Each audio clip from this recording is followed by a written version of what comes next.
Bom dia, galerinha. Estamos aqui para mais uma aula gravada, certo? Hoje nós iremos focar nos exercícios relacionados ao capítulo que estudamos. Então, vou resolver aqui algumas questões, certo? Dentre elas, daquelas atividades que eu coloquei no CADES, em que era para termos discutido pelo Zoom, porém poucos alunos entraram no sistema, certo? Então, para muitos alunos não perderem os debates das questões, eu venho aqui solucionar algumas delas, as mais importantes, e que vai ser muito importante para a nossa avaliação de aprendizagem, certo? Então eu espero que todos estejam bem, estejam todos na santa paz. Então vamos começar, e durante dessa pandemia, fiquem em casa. Vamos lá. Nessa aula aqui, nessa videoaula que eu estou fazendo, eu vou fazer a resolução de alguns exercícios da qual eu coloquei no CADES, aquelas atividades que eu coloquei no CADES. Teve um dia que eu entrei um dia no fórum, porém nem todos entraram. E aí fica bastante ruim eu passar para frente sem eu comentar essas questões. Então eu vou comentar aqui algumas questões dos exercícios propostos da página 75. Questão 3, 4, 5 e 8, vou comentar algumas delas, não todas, apenas as mais importantes. E no caderno de atividades eu vou comentar a questão 18 e 27 na página 29, que é muito importante para a gente. Então vamos lá. Lembrando que ainda é sobre movimento uniformemente variado, são questões relacionadas a este conteúdo. E o que diz a questão 3? A questão 3 diz assim: a tabela mostra os valores da velocidade de um atleta de São Silvestre em função do tempo, nos segundos iniciais da corrida. Então eu tenho aqui a tabela com as informações do tempo e logo abaixo eu tenho as velocidades, respectivamente, os valores aqui de acordo com o tempo. Então quando o tempo é 0, a velocidade é 0, o tempo for 1 é 1,8 e por aí adiante. Certo? Letra A. Esboce o gráfico da velocidade do atleta em função do tempo. E letra B. Calcule a aceleração do atleta nos primeiros 5 segundos da corrida. Então, bastante simples.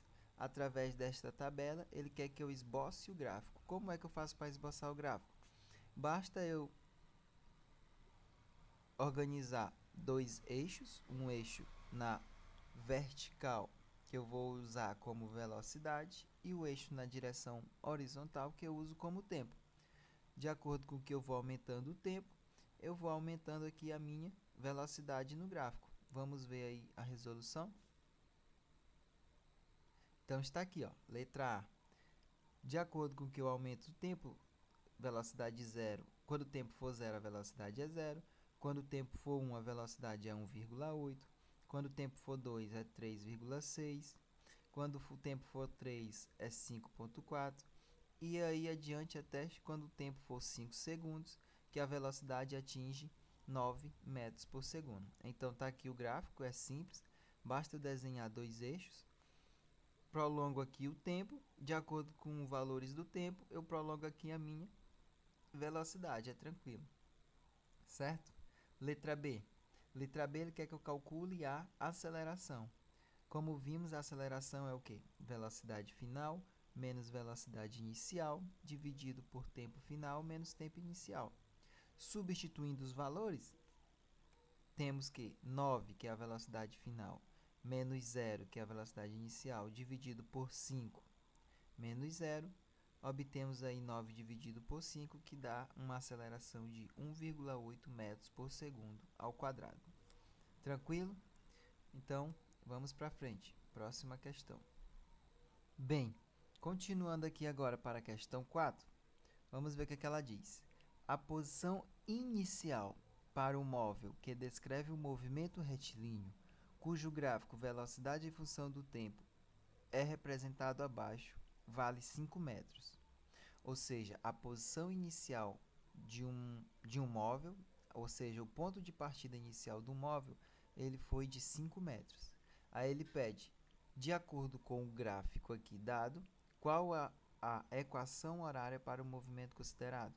Ou seja, ele quer que eu determine quem é a função horária da posição em função do tempo para este móvel aqui. Então, eu tenho no eixo vertical, no eixo y, a velocidade, e no eixo x eu tenho o tempo. Eu tenho que, quando o tempo for zero, a minha velocidade é 10. Então, aqui o tempo inicial, aqui também vai ser a minha velocidade inicial. Então, tempo zero, velocidade igual a 10 metros por segundo. Quando o tempo atinge 2 segundos, a velocidade do móvel já é de 20 metros por segundo. Então, são essas informações que o gráfico me dá. Mas ele quer que eu determine a equação da posição. Então, vamos lá. Como é a cara desta equação? Vimos que a equação geral sempre é dada por isto, a equação geral da posição, que é S é igual à posição inicial, que é o S0, mais velocidade inicial vezes o tempo, mais a aceleração vezes o tempo ao quadrado dividido por 2. Esse aqui é uma equação geral da posição. Então, se observarmos aqui, a questão ela me deu quem é S0, que é a posição inicial, o ponto de partida, que equivale a 5 metros, e a velocidade inicial, vimos no gráfico, que é de 10 metros por segundo. Então, para eu determinar a equação geral, basta eu encontrar apenas quem é a minha aceleração. Determinando quem é a aceleração, eu determino quem é a minha equação geral. Então, como é que a gente encontra essa aceleração? Pela equação da velocidade. Velocidade final é igual a velocidade inicial mais a aceleração vezes o tempo. A velocidade inicial aqui sabemos que é 10. Então, vamos determinar agora quem é o A. Como é que eu faço isso? Basta a gente voltar para o gráfico e ver a informação aqui, por exemplo, do tempo final. Quando o tempo for 2, a minha velocidade é quanto? 20. Então, eu vou substituir esses valores na equação da velocidade. Está aqui. Quando o tempo for 2, a minha velocidade é o quê? 20. Então, isso aqui é a posição inicial, então basta eu isolar o A. Então, eu tenho que 2 vezes o A, que é esse termo aqui, vai ser igual ao quê? A 20. O 10 aqui está positivo, ele passa com menos 10, que vai dar a aceleração igual a 10 dividido por 2, que equivale a uma aceleração de 5 metros por segundo ao quadrado. Pronto. Determinei a minha aceleração. Agora, eu vou substituir esse valor aqui que restava aqui nesta equação geral aqui. Vai ficar 5 dividido por 2. Então, substituindo os valores, eu tenho que S, aqui está um pouquinho ruim de ver, mas ainda dá para observar que S vai ser o quê? 5 mais 10 vezes o tempo. Esses dados aqui já tinham me fornecido no gráfico e na questão. E ficou agora a aceleração dividido por 2, que vai dar 5 dividido por 2, dá 2,5. Então, a equação geral é S é igual a 5 mais 10 vezes o tempo, mais 2,5 vezes t ao quadrado. E se observarmos aí, equivale à letra C da questão, certo? Então, vamos para a próxima questão, a quinta. Na função horária, S é igual a B vezes t ao quadrado mais uma constante A. Então, tá aqui ele me dá uma equação geral, B vezes t ao quadrado mais A, em que a posição S representa a posição ocupadas por um móvel sobre uma trajetória retilínea em função do tempo t. As constantes A e B têm, respectivamente, unidades de medida de velocidade final e aceleração, posição inicial e aceleração, posição inicial e velocidade final, aceleração e velocidade inicial, ou posição e velocidades iniciais. Então, quais são a grandeza desse B e desse A? O que eles representam fisicamente? Então, se olharmos para a equação geral da posição, temos que é isto. De novo, S0 mais V0 vezes o tempo, mais A vezes t ao quadrado sobre 2. Esta é a equação geral. Toda vez que eu for responder alguma questão a respeito do movimento uniformemente variado, eu tenho que representar qual é a equação geral, que é esta. Sabendo disso, eu vou comparar com a equação do meu móvel, ou seja, a equação com que o problema me deu. Que ele me deu que S é igual a B, maiúsculo aqui, vezes T ao quadrado mais o A. Ele quer que eu determine quem é B e quem é A. Apenas dizer que grandeza é, se é posição, se é aceleração, se é velocidade. Ele quer que eu determine apenas isso. O que é que eu vou fazer? Eu vou comparar esta equação com esta equação. Vamos lá. Aqui na equação geral, eu tenho que S0 é a minha posição inicial e é o cara que fica sozinho. Eu não tenho nenhum tempo junto dele. Olhando para a equação da questão me deu, qual é o cara na qual ele está sozinho sem nenhum tempo? Podemos observar que é o A. Então, eu posso dizer que o A é a minha posição inicial. Consequentemente, também, eu posso olhar aqui para o t ao quadrado. Ó, quem é que multiplica o t ao quadrado? É a aceleração. Quem é que está multiplicando aqui o t ao quadrado? É a letra B. Então, eu posso definir que B também é uma grandeza relacionada à aceleração.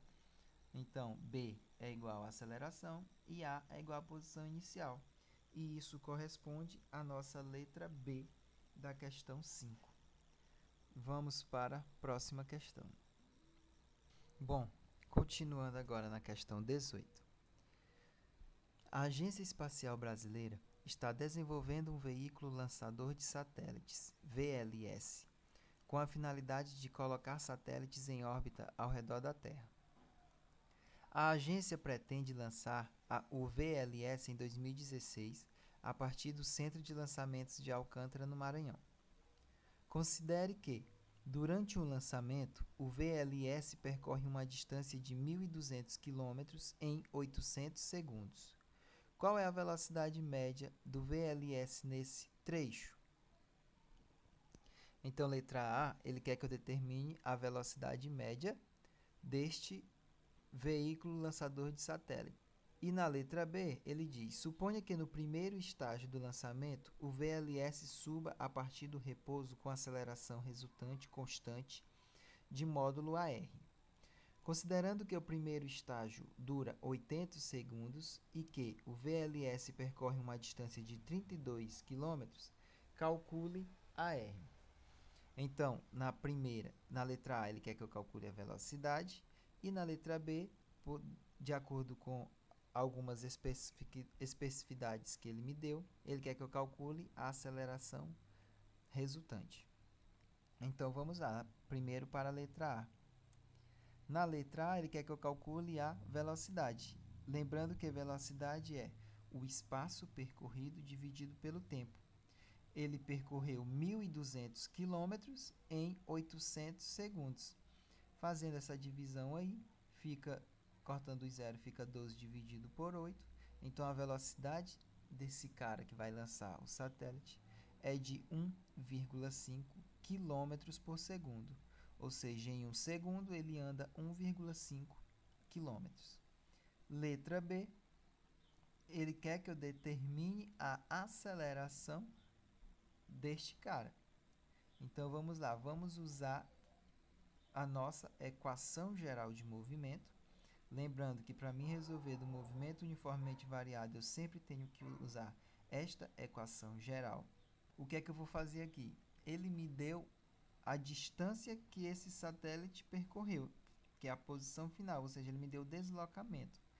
Eu posso tratar, de acordo com a questão, o enunciado da letra B, eu posso tratar esse cara aqui como zero, ou seja, partindo da origem, e a velocidade inicial, como ele diz que partiu do repouso, também esse cara aqui é zero. Então, aqui é zero, aqui é zero. Então, eu substituo os valores. A posição final, ou seja, o tanto que ele se deslocou, foi 32 km. Então, transformando isso para metro, fica 32.000. Vai ser igual, a posição inicial é zero, a velocidade inicial é zero, então esses dois termos aqui vão embora, vezes AR. O tempo que ele levou para percorrer esses 32.000 metros é de 80 segundos, então substitui 80 aqui.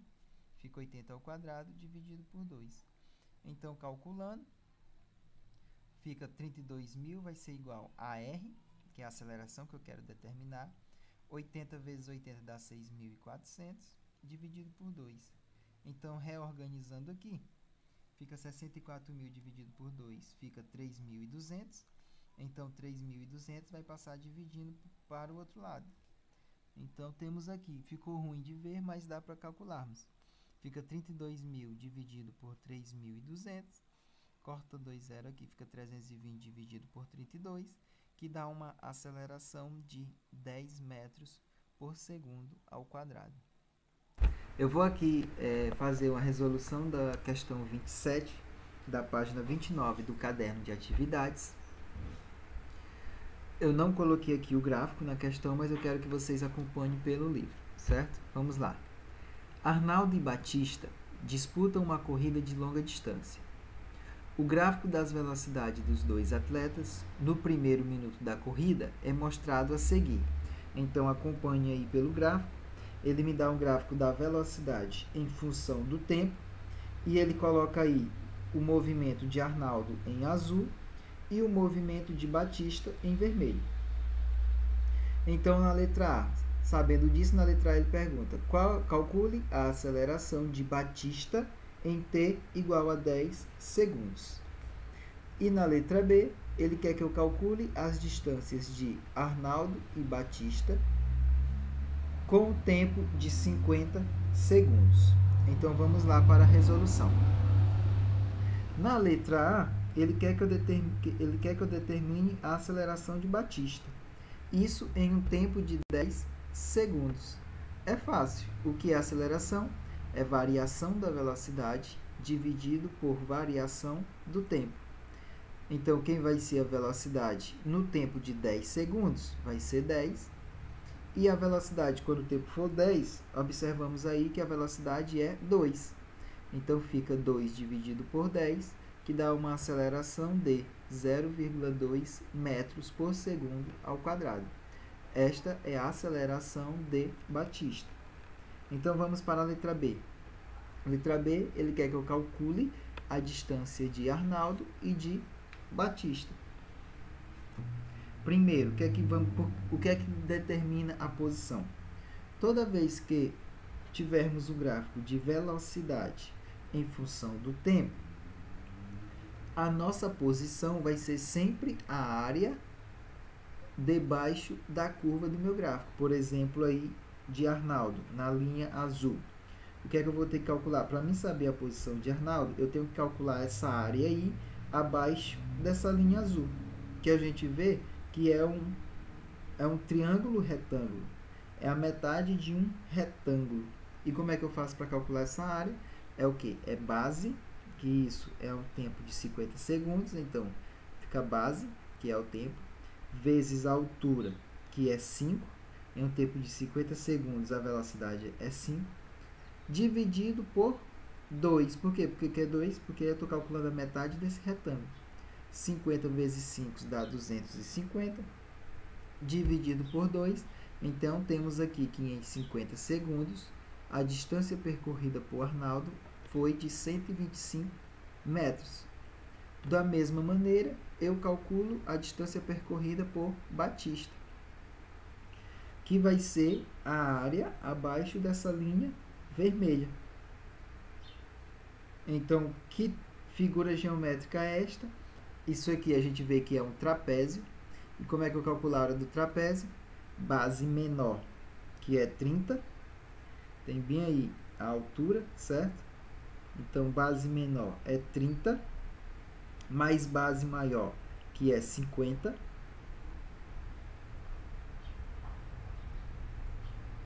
Vezes a altura, que aí vemos que é 4, dividido por 2.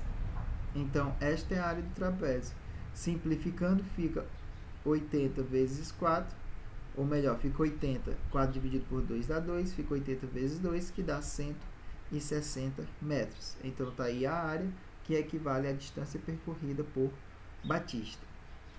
Refaçam essas questões, refaçam mesmo, refaçam com calma, tentando entender cada parte do cálculo, tentando colocar na sua cabeça cada parte deste cálculo, para que você possa amadurecer mais.